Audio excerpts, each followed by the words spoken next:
está perfecto. Uy, qué viene donde le dé para leer y lo... Billy.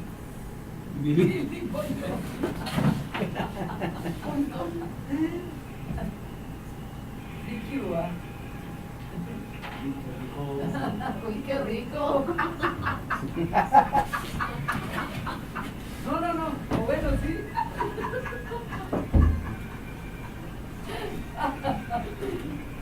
Si supieron que ya me reconocen o que iba saliendo por el libro hablando con nosotras de las nuevas, que no se viene que trabaja, la que me voy a recoger los filmes. Guay, esa voz es la... Al caer la tarde, llega la calma. El sol engalana con los colores más variados de la región del Alto San Jorge y el canto de las aves anuncia la llegada de la hora más fresca. En ese momento empieza a anochecer en el Valle del San Jorge, un programa de la emisora de la Fundación San Isidro y la Fundación Educativa de Montelíbano dedicado a la difusión y el goce de la literatura y otras expresiones artísticas. Todos los jueves desde las 6 de la tarde en la 105.0.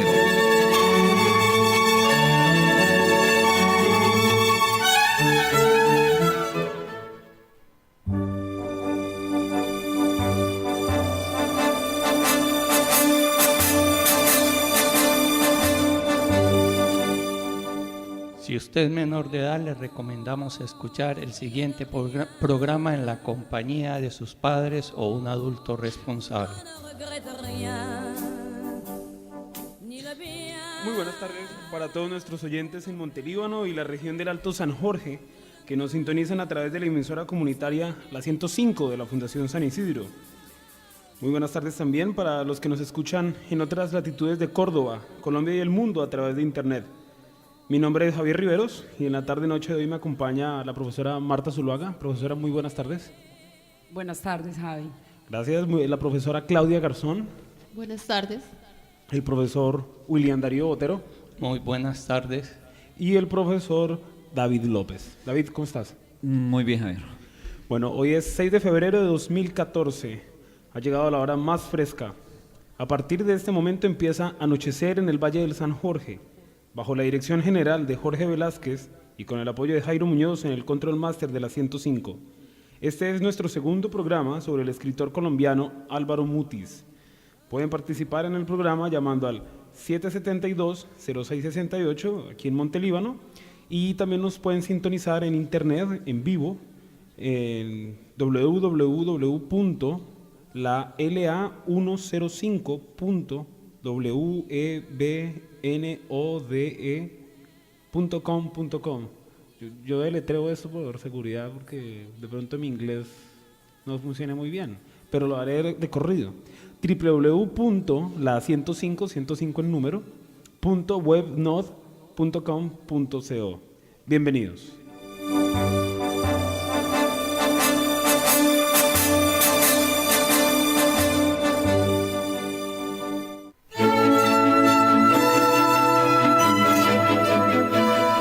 Los días pasan, pero siempre hay fechas importantes por recordar. Nacimientos, publicaciones, conmemoraciones, hitos históricos, fechas relevantes para la humanidad desde el mundo artístico. Anochecer en el Valle del San Jorge presenta Efemérides.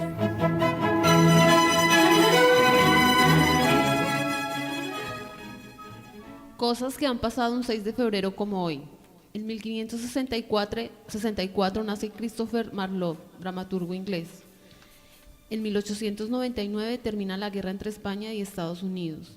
En 1911 nace Ronald Reagan, actor y presidente de los Estados Unidos.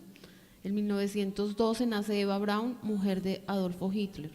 En 1916 fallece el escritor Rubén Darío, nicaragüense. En 1935 se pone a la venta el juego de Monopolio que todos hemos jugado, ¿recuerdan? Para Colombia llegó como Tío Rico también. ¿Era el mismo? Es la versión colombiana y se dio de la empresa de juguetes didácticos Ronda. Claudia, Javier, en 1952 muere el rey Jorge VI de Inglaterra a los 57 años. Le sucede en el trono su hija, la mayor, Isabel. En 1958, en un accidente me vas a perdonar la pronunciación, poco para el alemán, poco para el inglés, muere en este accidente el plantel de fútbol del Manchester United. Igualmente, en 1972, Anastasio Somoza es reelegido presidente de Nicaragua. En 1973, el gobierno argentino prohíbe al expresidente Perón volver a su país. Igualmente, en el 2002, el escritor Alfredo Bray Echenique gana el premio italiano Grinzane Cavour en el 2002 de narrativa extranjera. En el 2006, en España, Luisa Castro gana el premio Biblioteca Breve con la novela La Segunda Mujer. Bueno, hoy vamos a hacer nuestro segundo y último programa sobre Álvaro Mutis. De nuevo, como cuando tratamos a todos nuestros autores, a nuestros invitados especiales, siempre nos quedan muchas cosas entre el tintero, temas por estar discutiendo. No podemos abordarlos todos por beneplácito a los oyentes, para que podamos conocer a otros autores de otras temáticas, pero siempre va a quedar la invitación permanente a que sean los oyentes los que se acerquen a las obras. De Álvaro Mutis estuvimos entonces en el primer programa recordando algunas de sus obras, recordamos elementos de las amistades que tuvo, hablamos de su relación con Rulfo, con Octavio Paz, con Carlos Fuentes, con Gabriel García Márquez. Estuvimos contando que el escritor estuvo en el Palacio Negro o en la cárcel de Lecumberri. Este fue un hombre que tuvo muchos premios, entre los más destacados el premio Príncipe de Asturias y el premio Reina Sofía. Y como hoy vamos a hablar de algunas de las obras literarias de Álvaro Mutis, yo quiero que escuchemos lo que él pensaba frente al reconocimiento de las obras. Álvaro Mutis fue un hombre que consideró que los premios no son para los escritores, sino son para los libros, y es a los libros a los que hacen famosos los premios. ¿Nos puedes recordar el tema del día? No hemos escogido tema del día y debo el saludo para Jair Bravo. Jair, muy buenas tardes, qué pena. Compañeros, ¿qué tal? La pena es mía. No se afane. Un minuto tarde, ¿no? Aclaremos, sí. Minutos míos. Claro que los de mi reloj. Su vestimenta azul me hizo confundirlo al abrirle la puerta con un médico. Ah, ok. Pensé que venía de cirugía. Lo confundió con un hincha de Millonarios. Ah, bueno. No sé, David, lo echo al agua. ¿Qué tema se le ocurre que podamos lanzar? Marta Zuluaga, William Botero, para que nos llamen nuestros oyentes al 772-0668. Bueno, para adelantar de pronto el próximo programa, la película favorita relacionada con la música. ¿Qué tal? Me parece muy buen tema. Bueno. Tengo que buscar a ver si Billy Pontoni tiene por ahí alguna banda sonora para tenerlo preparado y no echarlo al agua como la vez pasada. Que no sea una película sobre Billy Pontoni, Javier, por favor. Bueno, y hagamos una invitación. ¿Qué le parece? El primero que llame, no sé, se gana mañana una morita en el colegio. ¿Qué le parece? No, mire, tengo en mis manos un libro de Elena Poniatowska que se llama Cartas de Álvaro Mutis a Elena Poniatowska. El libro es mío y seguramente tendrá un par de rayoncitos. Es de Editorial Alfaguara, pero al primer oyente que llame, vamos a dejar este libro y tomamos sus datos y regalamos este texto. ¿Le parece? Bueno, ¿puedo salir a llamar? No, en tu caso no se vale ni primer grado de consanguinidad. Preguntémosle a Claudia, Javier. Oiga, un momento, ¿ese libro sí es suyo, Javier? Sí, está en mi biblioteca. Bueno, entonces pues eso no garantiza que sea suyo. Uno de los sobrevivientes de la broma. Bueno, muy bien, entonces escuchemos a Álvaro Mutis, por favor. Primero, hay una cosa que me cuesta mucho trabajo siempre explicársela a mis amigos periodistas y cronistas y entrevistadores y tal. Cuando hablan del éxito, de mi éxito, de verdad no sé de qué están hablando. Están hablando de la aceptación de mis libros, ¿no? esos son mis libros, los premios, y ya se me ha secado la saliva de decirlo. Los premios se le dan a los libros, que son los que lo necesitan, que tienen que ir a sentarse en una vitrina junto con otros libros. Entonces el premio es la fajita esa que permite que la persona compre el libro y el libro viva, tenga su vida. Es como los hijos.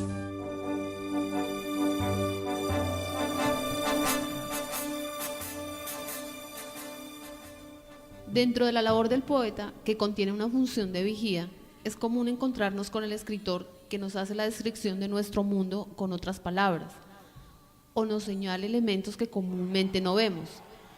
Mutis recuerda en su infancia cómo su madre le enseñaba a analizar todo lo que lo rodeaba, de su fabuloso lugar de nacimiento Coelho.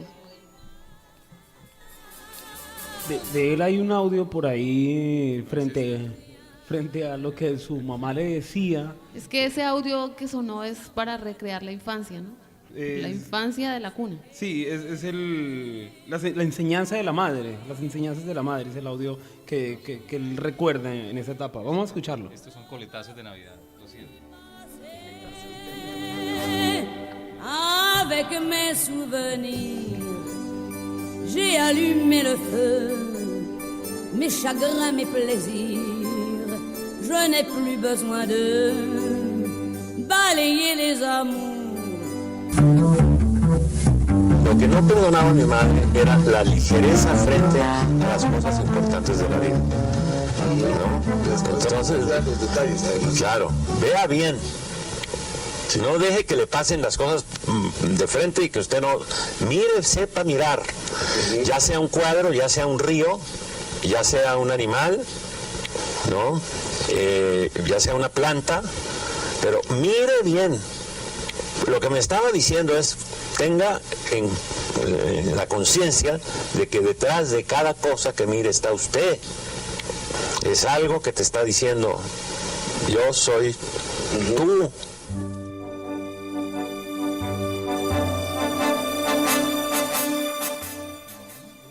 Bueno, de la emisora Javeriana Estéreo de la Universidad Javeriana rescaté una entrevista de 1991 en la que Mutis habla de la importancia del interés por la cultura en Colombia, el papel de los artistas en el mundo político y el de los políticos en el arte, de su vida en México, de su papel en la radio, de sus novelas como de Ilona llega con la lluvia y de una que me gusta mucho, Abdul Bashir, soñador de navíos. Escuchemos ese fragmento de la entrevista. ¿Cómo le fue en Cartagena, maestro Mutis? ¿Nos escucha? Sí, cómo no. Muy buenos días, bienvenido de nuevo. Mil gracias. Queremos saber cómo le fue allá en la heroica. Pues mire usted, eso fue para mí una experiencia realmente inolvidable y conmovedora. No solo por la presencia del señor presidente de la República, doctor César Gaviria, y los expresidentes López y Betancourt, que dieron al acto yo no la llamaría solemnidad, una profundidad de sentido a este acto que realmente comprueba una vez más el interés por las letras, el interés vital, esencial por las letras de nuestros gobernantes, que a mí me parece profundamente positivo como señal de humanismo, como señal de tener una noción de país culto, de país letrado. No nos debe ruborizar esta tradición de letrados que tenemos los colombianos en un mundo cada vez más salvaje y más deshumanizado. Maestro, ¿sí? Disculpe, precisamente sobre este tema del interés de los gobernantes por las letras, por la cultura, ¿cuál le parece a usted o cómo le parece a usted la relación que hay entre artistas y política en este momento, la incursión que están haciendo los artistas y que han hecho durante tantos años en la política? Bueno, mire, yo he tenido siempre una gran desconfianza del papel de los artistas ya en el juego político mismo, porque yo creo que no es el papel de un artista el entrar en el juego electoral o poner su obra y su talento al servicio de una determinada corriente política. Lo que el artista debe tener, pues, es una conciencia de su tiempo, y a su vez el gobernante también tener una conciencia de la inmensa importancia que tiene la tradición artística de un país como identidad y como sello que distingue al país y que lo preserva, como le digo, de una mecanización y de una automatización del pensamiento que me parece lo más cercano a la muerte. Pero, en fin, le repito el acto de Carlos. Ya casi 34 años de vida en México. Pues mire, si uno se pone a pensar las razones por las cuales toma en la vida determinados caminos y escoge determinados destinos, no es tan fácil encontrar estas razones. Son muy mezcladas y muy diversas. Yo encontré en México, primero, un ambiente de gran simpatía y de interés por mi obra, por parte de gente como Octavio Paz, como Carlos Fuentes, y como otros escritores que son mis amigos, y esto me alentó muchísimo a mí.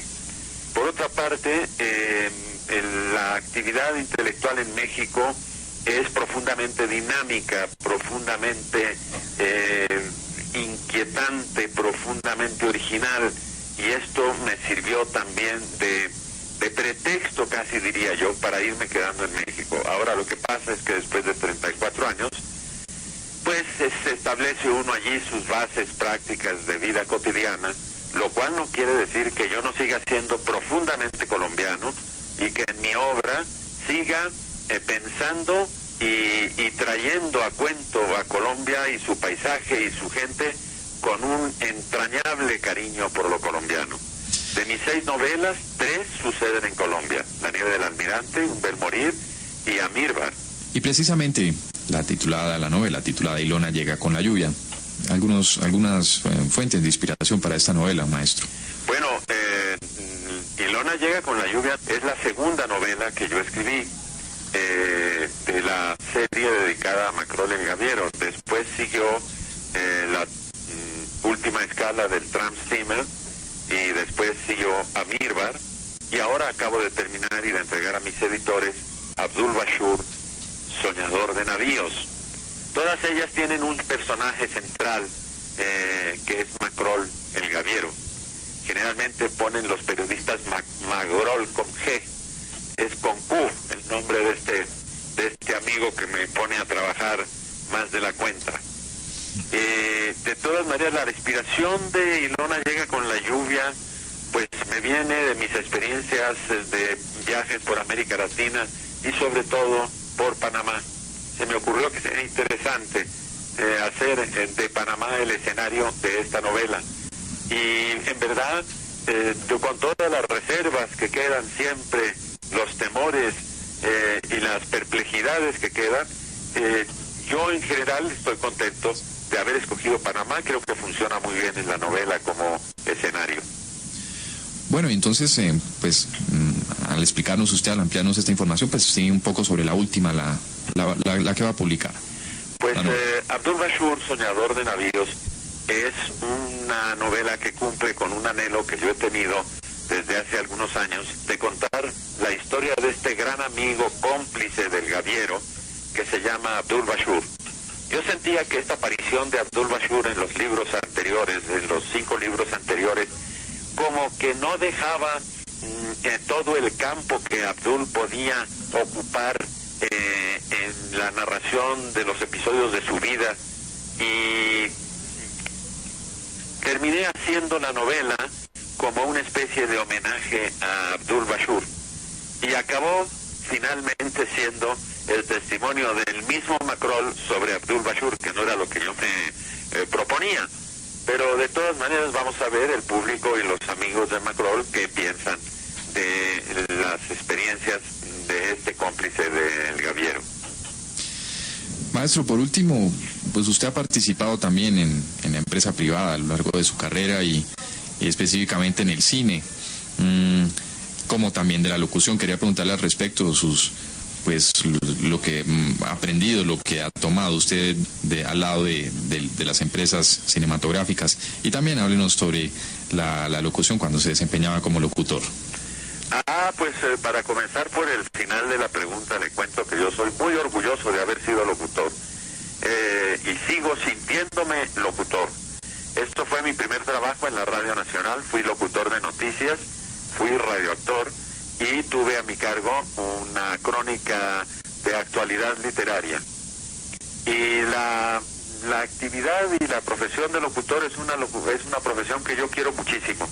Yo creo que la radio sigue siendo en el mundo el medio de comunicación más dinámico, más eficaz, que mejor puede comunicar ciertos estados de alma, ciertas situaciones políticas, ciertos problemas sociales, más que otros medios que parecen ser más ricos por la presencia de la imagen y que sin embargo se prestan a deformaciones que la radio no tiene. Después, pues mi participación.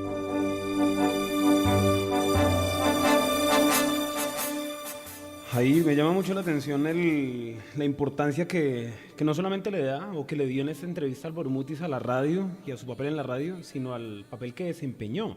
Leyendo este texto que mencionaba ahorita, el de cartas de Álvaro Mutis a Elena Poniatowska, él recuerda cómo lo invitan a ser a narrar algunas películas, a ser traductor, ser la voz oficial de algunas películas, porque tiene un acento, bueno, tiene una voz que no tiene mucho acento. Sin embargo, fue muy reconocido, como lo habíamos mencionado la vez pasada, por ser parte del equipo que integró o que creó la HJCK, de este mundo maravilloso de la radio, para nosotros que somos nuevos. Usted nos lleva un poquitico más de ventaja, Jair. Es fácil unir ese principio de la letra escrita con la oralidad en la radio, con el teatro de la imaginación, como le gusta definir a Claudia la radio. Me parece que es una buena definición la que hace Claudia, ¿no? El teatro de la imaginación. Definitivamente hay que pasar con tener un poco de imaginación, de chispa, de perder el miedo a esto, y creo que se ha avanzado en ese sentido, ¿no? Hablo de los compañeros aquí y hablo también de mí, por supuesto, porque esto nunca termina. Es tener un poco de sentido común también y saber que siempre hay algo por decir y buscar que esto le llegue a la gente, que le guste a la gente y sobre todo que le gusta a uno. Y en ese sentido de gusto, tengo aquí a propósito, espero haber contestado su pregunta, sí. Algunas palabras de Mutis que habla del placer de leer. Personalmente, aclaro, no es este servidor el que habla, sino tomo notas de una entrevista hecha a Mutis, cuyo título es el placer de leer, el placer de escribir está en encontrar a alguien que recuerda a una persona que he creado. Es lo que dice el señor Mutis. Y en ese sentido, él manifiesta qué es leer. Básicamente, palabras más, palabras menos, porque se me perdió la nota. Es decir, si uno no se encuentra con la lectura, si uno no se encuentra con un libro, definitivamente, dice él, debo ser muy claro, no yo, como educador, diciendo un poquitico de esto, dice, si no encuentra un libro de literatura que le guste, tírelo. E insiste en recomendar la sugerencia, tírelo. Ahora, es decir, es encontrarle el placer a la lectura. De otra manera, él no desconoce que hay lecturas que hay que hacer. La lectura, dice él, no debe ser obligada, como sigue algunas asignaturas académicas que pues hay que hacerlo. Ahora, hay que invitar de todas formas a los muchachos que aunque no les guste, hay que formarles el hábito y tristemente se ha perdido muchísimo el hábito. Tenemos grandes déficits de lectura en el mundo hoy por hoy y pues si no entra por el amor, debería entrar a través de otras vías, ¿no? Digo yo, para que se vaya generando la cultura lectora. Bueno, el parágrafo ahí también podría ser, tire el libro si no le ha gustado, pero busque otro inmediatamente. Cierto. Sí, porque más que rechazar la lectura. No, y no es más un rechazo, es darle también la libertad un poco en la idea de Daniel Cassani. Ese es uno de los mandamientos, ¿verdad? De Daniel Cassani. Es Daniel Pennac, con los derechos imprescriptibles del lector. Sí, entonces... Como el derecho a picotear, o sea, picar un libro por acá, por allá, no leerlo completo, porque si no te cautivó el libro, no te sedujo, pues no lo lees completo. Ahora bien, el placer de leer, ¿no? Porque sí, la cantidad de lecturas también van dando el criterio de poder determinar a medida de una lectura si se continúa o se abandona. Entonces, hay que también irse formando en ese criterio. Jair, Usted también me había comentado sobre una consulta que había hecho de Mutis, entrando un poquito más en profundidad frente a lo que había sido su trabajo en la HJCK. Sí, de ese trabajo en la radio del que habla Mutis, o del que hablaba ahora, en esta introducción de audio que teníamos, quiero leerles el fragmento de un texto del mismo sobre su participación en la emisora pionera en contenidos culturales, que es la HJCK. El texto se titula La emisora y nosotros, desde luego por Álvaro Mutis. Cuando Álvaro Castaño Castillo, el esposo de la Gloria primera Valencia dama de la Castaño. televisión. Exacto. Gloria Valencia de Sí, Castaño. señor. Naturalia. Sí. Cuando Álvaro Castaño Castillo se apareció hace 40 años en mi oficina, dice Mutis, para contarme su propósito de fundar con un grupo de amigos una radiodifusora destinada a transmitir buena música y a divulgar la literatura de las artes plásticas, todo esto sostenido por una fórmula estrictamente comercial y al margen de todo patrocinio diferente, debo confesar que la empresa me pareció pertenecer más al dominio de la utopía que al dominio de la cruda realidad que por entonces comenzaba a padecer el país. Desde luego que le expresé el entusiasmo y la adhesión que me inspiraba su idea, pero preferí guardarme eso por un tiempo al menos. Las reservas, estas que me generaba la propuesta. Muy pronto tuve que volver sobre mis dudas. La emisora, que así se le llamaba desde entonces, dándole un aura de exclusividad que supo ganarse desde el principio, se convirtió muy pronto en la más singular, la más fértil y la más fiel de sus ideales entre las varias empresas que intentó mi generación para darle al país el perfil que pedían, sus virtudes y sus posibilidades. Los avatares de la política aldeana, el desánimo que crecía ante el rumbo que tomaba nuestro destino y la flaqueza que el trabajo del tiempo va sembrando en nosotros, dieron buena cuenta de nuestros anhelos. La emisora, que así se llamaba, entre tanto quedó allí, firme, siempre sirviendo con irrestricta fidelidad los principios que inspiran su fundación y registrando lo que en el país y el mundo sucedía.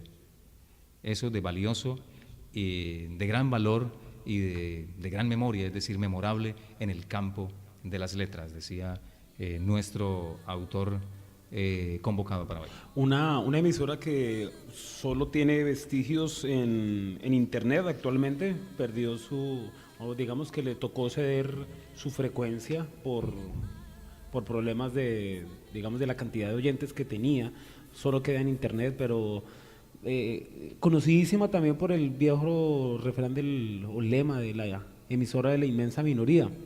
Marta, Álvaro Mutis también en el fragmento de la entrevista que nos presentó David hablaba sobre Ilona llega con la lluvia, tal vez una de sus obras más conocidas. Sí, señor. Pienso que a raíz de la película creada a partir del libro de Álvaro Mutis, estrenada en 1996 en Colombia. Director es Sergio Cabrera, ¿verdad? El director es Sergio Cabrera y estaba protagonizada por Margarita Rosa de Francisco, por Humberto Dorado y Abdul, era un extranjero, no recuerdo. Imanol Arias, un actor español. Un actor español.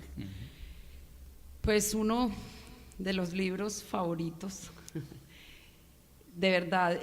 Ilona, el solo nombre del libro es bastante sonoro. Ilona llega con la lluvia. Ese juego de la doble L en el nombre de la obra y la constante alusión a cómo aparece siempre Ilona con la lluvia. Ubiquémonos un poquito.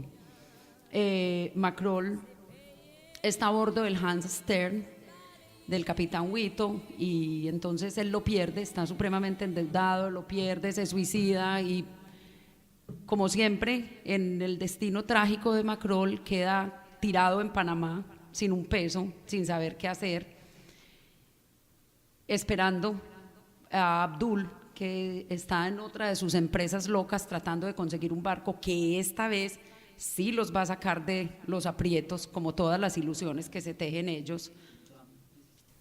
El Tramp Steamer.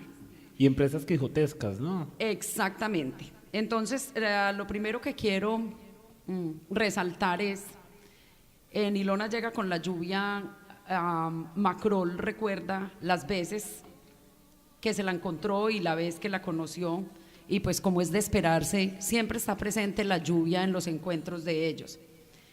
Les voy a leer este fragmento de una parte donde él está en Vancouver, otra vez dejado, abandonado, tirado.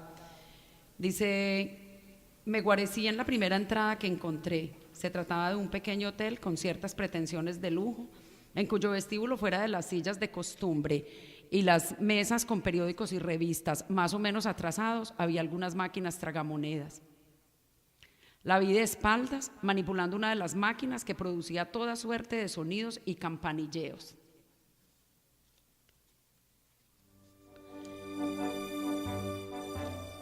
Cuando la conocí en una crêperie de Ostende, donde me había refugiado huyendo de la lluvia, una de esas lloviznas heladas, menudas, persistentes, típicas de Flandes, que nos dejan empapados en segundo sin que nos demos cuenta.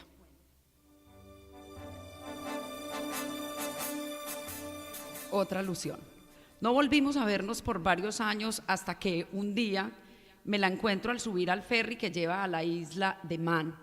Caía esa permanente lluvia escocesa que tanto ayuda a resaltar los verdes de la vegetación y ataca los bronquios con implacable puntería. Recordemos que Ilona, Abdul Bashir y Macrol tienen este triángulo amoroso y tienen esta amistad que es un contraste grandísimo entre unos códigos de lealtad absolutos, unos códigos de amistad en el momento en que se encuentran tan cerrados, que son sujetos además por un delgado hilo invisible, puesto por Ilona. Tengo aquí...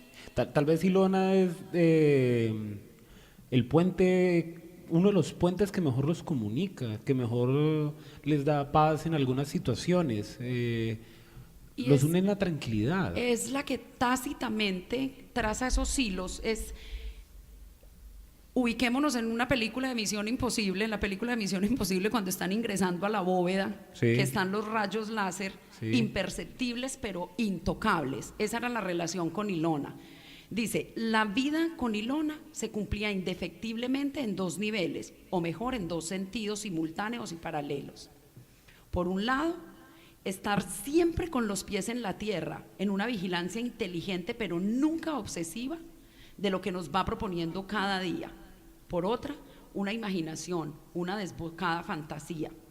Ella tenía un código, se sentía completamente diferente, ella sabía que ella era otra clase de persona, además por la vida que llevaba, y no le gustaba ser como eran los demás. Y en el momento, hubo alguna vez en que Abdul Bashir se embarcó en una empresa con algún personaje en el que obviamente, siguiendo fiel a su destino, salió tumbado, como decimos popularmente, y Abdul pretendía enviarle una carta de agradecimiento al señor. La firmó, se la llevó a Ilona para que la firmara y ella solo lo miró. Y Macrol dice, y en ese momento, con esa mirada, él sintió el peligro en el que se encontraba, porque una vez Ilona sacaba a alguien de su corazón, era para siempre. Y Marta, hay una cosa, aunque hay cierto vínculo amoroso que es muy difícil definir, y tal vez ahí se encuentra en la sugerencia de esta imagen, la poesía misma que puede tener este triángulo amoroso. Ilona tenía una relación más como de hermana mayor. Ella pareciera que le preocupaba mucho la indefensión en la que se podría encontrar Abdul, porque aunque los dos son personajes que de una u otra manera pueden llegar a ser engañados, que pueden llegar a ser perdedores, digámoslo en el mejor sentido de la palabra, por sus empresas quijotescas, ella estaba más preocupada por de pronto cuidarlo. Macrol es más fuerte, Macrol es más libre, ¿sí? Entonces, en esta última parte, la mirada de Ilona sobre Abdul, por eso puede demandar muchísima severidad, ¿sí? Pero bueno, yo también quiero saber una cosa. Tú estás haciendo la percepción desde una lectura del texto, pero también hay una lectura desde el cine, ¿Sí? ¿Cómo se da esa lectura? ¿Qué contrastes, qué elementos se pueden encontrar, William? Javier, yo voy a meter la cucharada. Yo no conozco directamente la obra de Mutis, no he leído ninguno de sus libros. El conocimiento que tengo es a través de la adaptación que hizo Sergio Cabrera de la novela Ilona llega con la lluvia. Y curiosamente la película a mí me encantó. Y digo curiosamente porque las críticas que se recibieron en ese entonces, estamos hablando del año 1997, no fueron muy buenas. Se criticaba que la película era muy lenta, que se había desdibujado el personaje de Macrol, ¿cierto? Que se le había dado de pronto mucho énfasis a la relación de Ilona con una mujer que aparece al final de la película. Que además ahí tengo algo que agregar cuando usted termine. Yo sé más o menos lo que va a agregar, ¿cierto? ¿Por qué me enamoró la película? Varias cosas. Primero, de Sergio Cabrera, había visto algunas películas de él, técnicas de duelo y la estrategia del Caracol, y eran películas como muy colombianas, muy de tema del pueblo de Colombia, la discriminación, la pobreza, la violencia. Y cuando llega esta película, Ilona, es totalmente diferente. Son personajes europeos de gran mundo que han recorrido muchísimas ciudades, muchísimos países, han dejado atrás todos esos estereotipos, todos esos conceptos cerrados de lo que es el amor, la sociedad, la sexualidad, totalmente libres. Inclusive hay momentos donde uno percibe que en esa libertad que ellos tenían o que buscaban, también era muy fácil como caer en lo ilegal. O sea, era una concepción muy diferente a lo que es de pronto un colombiano en el sentido de, por ejemplo, del amor, del sexo. La película tiene ese encanto desde el punto de vista mío que muestra una realidad diferente a la que nos estaba mostrando el cine colombiano. Los papeles principales, los tres personajes, el de Ilona, el que lo hace Margarita Rosa de Francisco, que en ese tiempo era reconocida porque acaba de terminar la novela Gaviota, que era muy famosa, estaba también haciendo, había acabado también de hacer papeles en Los pecados de Inés de Hinojosa. Y en esta película creo que rompió con ese esquema de la telenovela, y me pareció que hizo muy bien el papel. Se vio una mujer madura, a pesar de su edad, una mujer madura, y hizo un trabajo bien creíble. Humberto Dorado, que yo creo que se quita uno el sombrero con este señor, un actorazo. Y Manon Arias, que de pronto yo creo que los que han visto televisión española alguna vez lo han apreciado, y yo creo que esa escogencia de esos tres actores, esa temática fuera de lo común, y algo que Sergio Cabrera hace muy bien, que es la fotografía. Si ustedes ven la película, puede que sea lenta en lo que ocurre, pero cuando uno ve la fotografía, los escenarios son hermosísimos. Los colores opacos, ocres, grises, los barcos, los puertos son bellísimos. Y las primeras tomas de la cara de Margarita Rosa de Francisco son bellísimos. Una mujer en la película, ella aparece con el pelo de rojo, ¿cierto?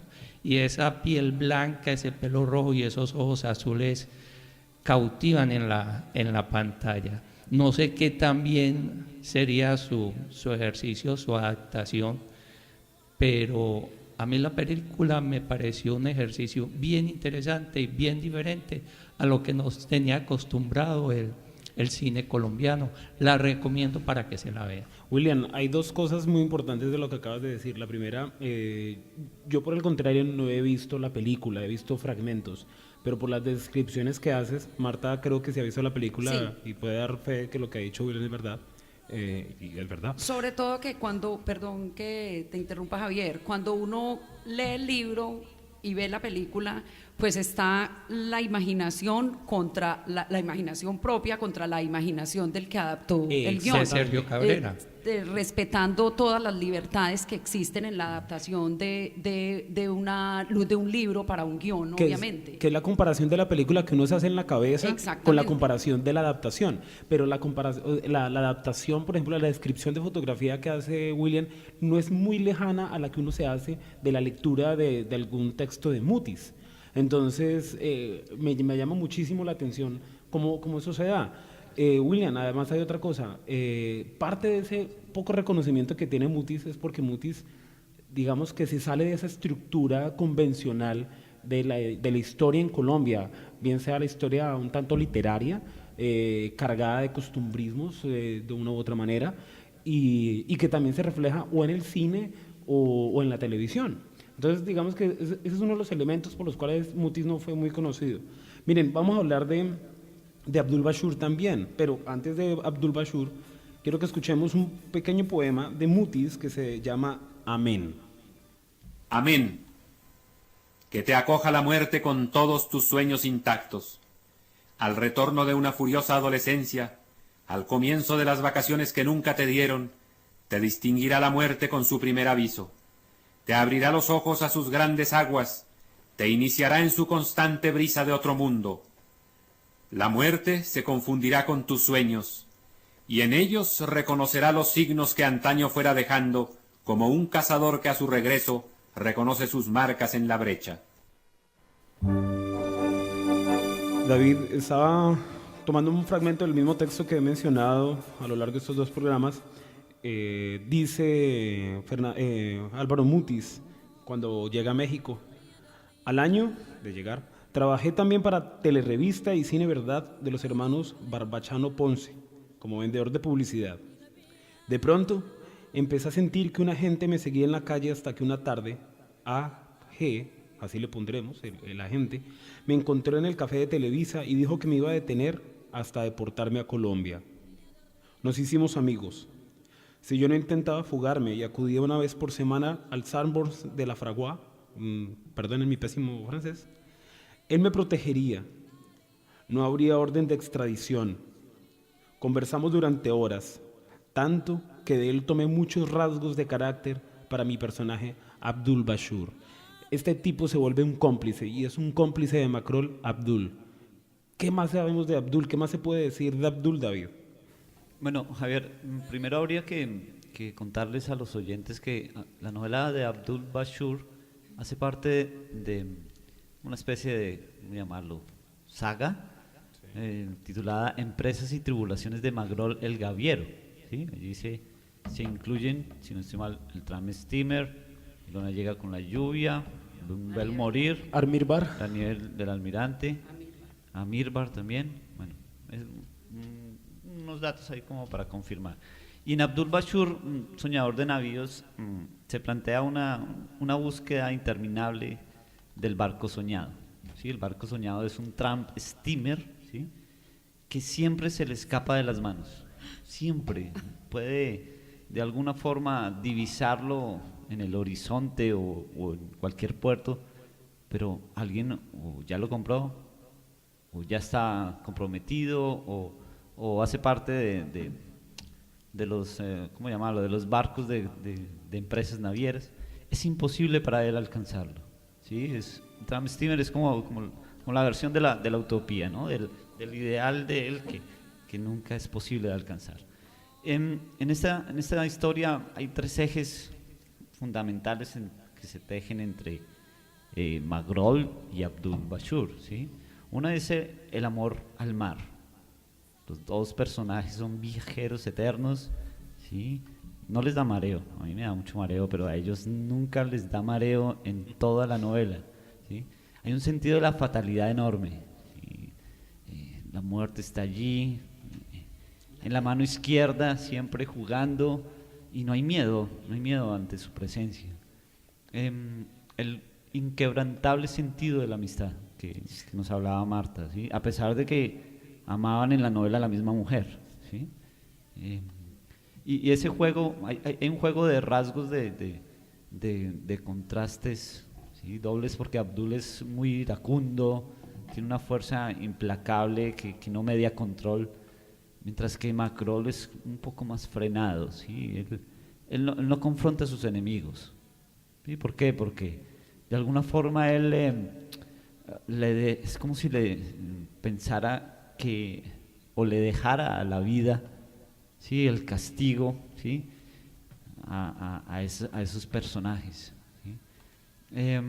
Macrol esperaba de las mujeres una relación sin compromiso ni culpas, ¿sí? Ya visto en la película y en la novela de Ilona llega con la lluvia, ¿sí? Eran soledades acompañadas las que mediaba, no sé, como la invisibilidad del amor, pues eran unas soledades viajeras que no se comprometían con nada. Un hombre a punto de zarpar siempre, podría ser una manera de definirlo, tanto en el amor. A ese respecto, retomo lo que dice David y retomo lo que decía yo anteriormente, es esa delgada línea imperceptible.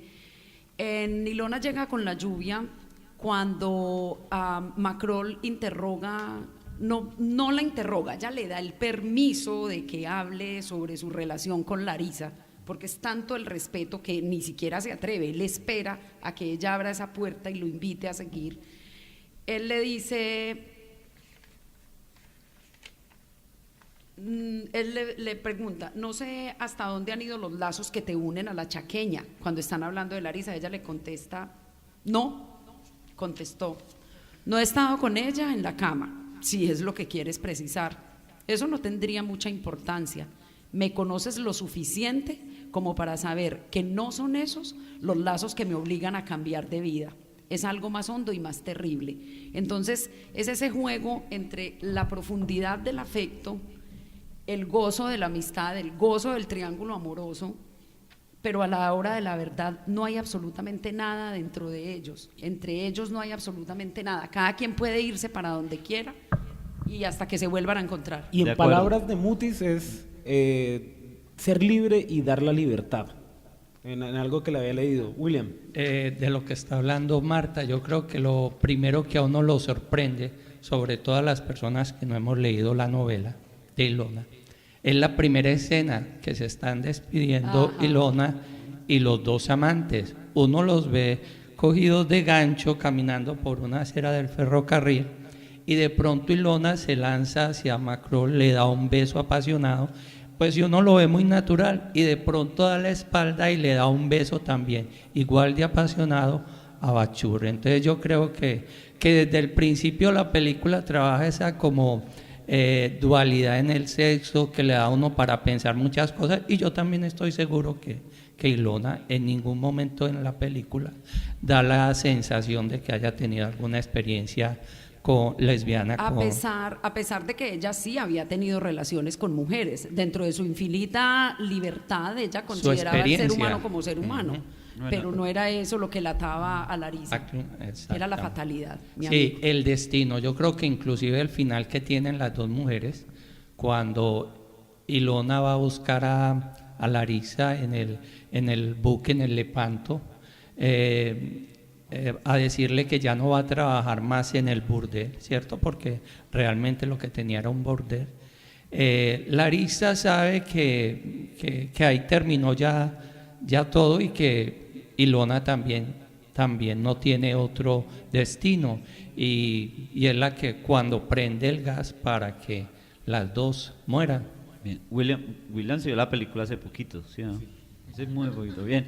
Entonces, retomando un poco la historia de Abdul Bashur, entonces este juego de contrastes se revela a un Abdul colérico, con fuerza, y un Macrol muy pausado. Un Macrol que no se compromete con ninguna mujer, incluso las deja abandonadas absolutamente a todas. No hay culpa ni compromiso de ningún tipo, ¿sí? Mientras tanto, Bashur es un enamoradizo enorme, ¿sí? Macrol en raras ocasiones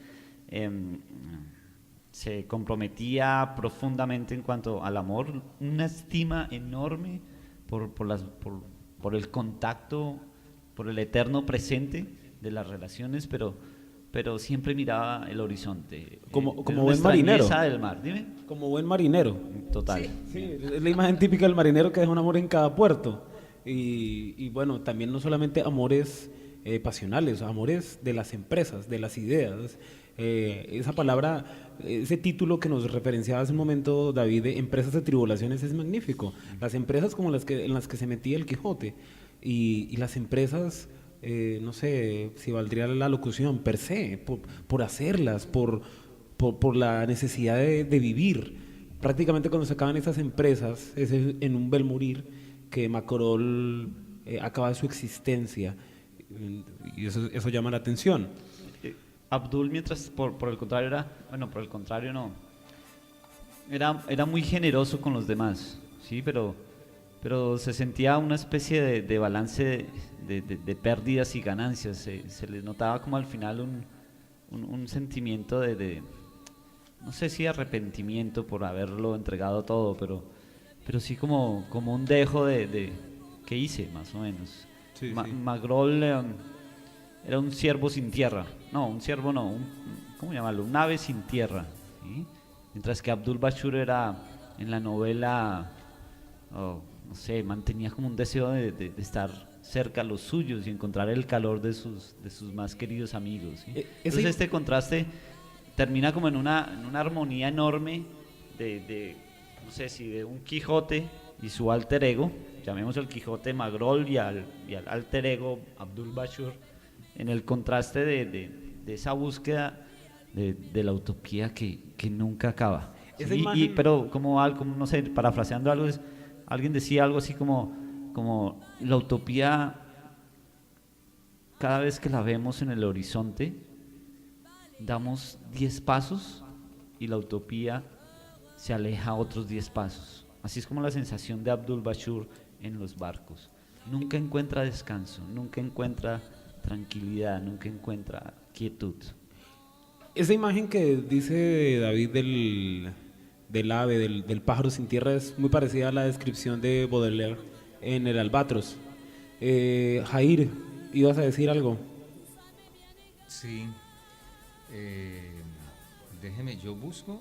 Usted me cogió fuera de base, ya le digo, tengo varias cosas por contar. Vamos a hacer... Pero quería, sí, vamos a pasar a noticias culturales, porque hay una noticia que Marta tiene y es de suma importancia. Vamos a ir a noticias culturales y vamos con el cierre del programa. Lanzamientos de libros, estrenos de películas, recomendaciones para ver televisión y cine, obras de teatro, galerías de arte, páginas de internet recomendadas. Porque el arte y la cultura ayudan a entender la vida, estas son las noticias culturales en Anochecer en el Valle del San Jorge.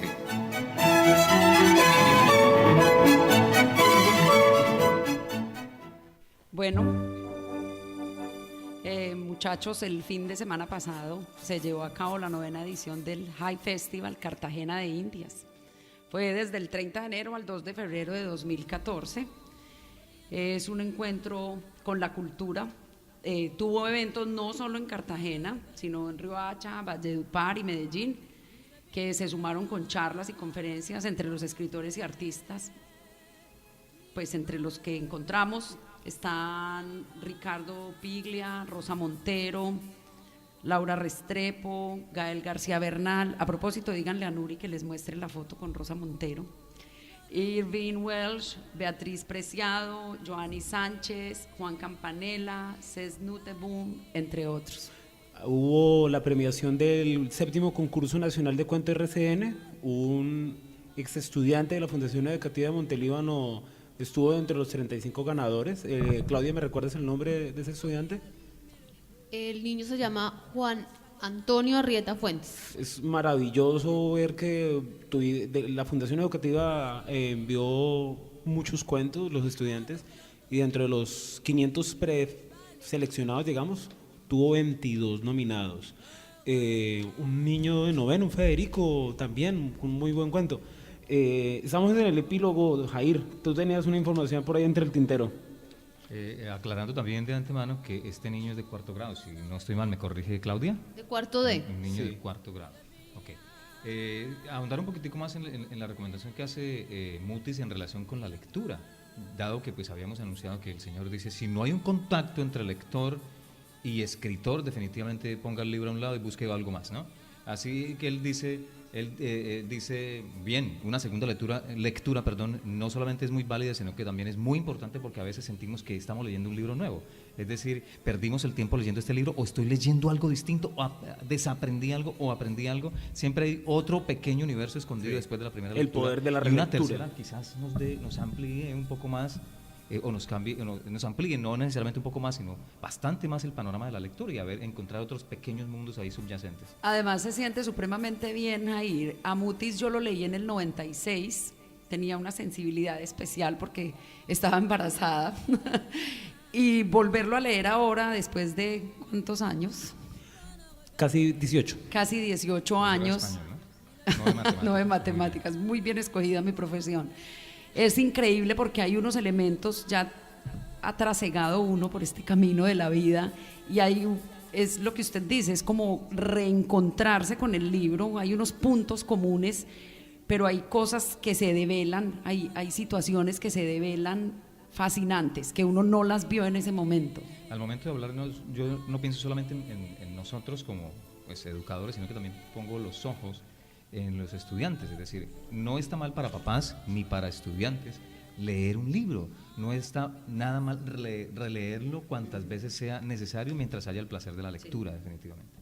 Sí, es verdad. Miren, yo quiero que empecemos también a comentarle a nuestros lectores, a nuestros oyentes, disculpen, el tema de los próximos programas, la secuencia que ha propuesto David, la música en el cine.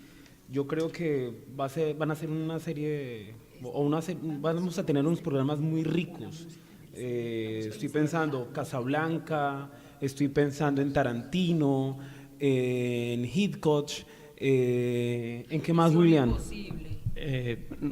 Haciendo como uso del material cinematográfico latinoamericano, hablar un poquito de la película Tango Feroz, sí. Una película argentina bien interesante.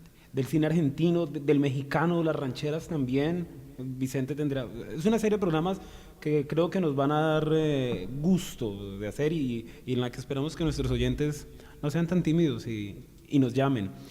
Claudio, ¿tú ibas a hacer un saludo especial para unos de tus estudiantes? Sí, el saludo es para mis estudiantes de intermedio, de sexto A y sexto B, que me hicieron la crítica porque hace 8 días no los saludé y me estaban escuchando. Ah, muy bien. También vamos a tener estudiantes de la Fundación Educativa de Montelíbano, pero estos micrófonos están abiertos para toda la región del Alto San Jorge. Javier, ¿qué le parece si acumulamos el premio estilo baloto? Un libro y una morita. Sí, para la próxima llamada. Sí, al lugar, perfecto. El libro no tiene ningún inconveniente y ojalá ese libro vaya pasando de lector en lector. David, vamos llegando al final pues, de este segundo programa sobre Mutis. Les quiero agradecer a ustedes, Marta, mis panelistas, yo iba a decir, me sentí periodista de Caracol Radio. Marta, Claudia, Jair, David, William, con ustedes vamos a estar trabajando, pero estos micrófonos están abiertos para que nuestros oyentes nos llamen. Gracias a todos por la sintonía, por habernos permitido ingresar a sus casas y acompañarlos en la hora más fresca. Pueden escribirnos al correo electrónico anochecerenelvalledelsanjorge@gmail.com para solucionar sus dudas ortográficas o gramaticales. Pueden escribirnos a Twitter, @anochecersanjorge, o sencillamente nos pueden llamar al 772-0668 y comentarnos esa canción y esa película que tanto les ha gustado. Yo quiero dejarles, para el cierre del programa, una canción, una cumbia bogotana, por allá de los años 50, y se llama así, Cumbia Bogotana. Con esa cerramos el programa. Un abrazo literario para todos. Yeah.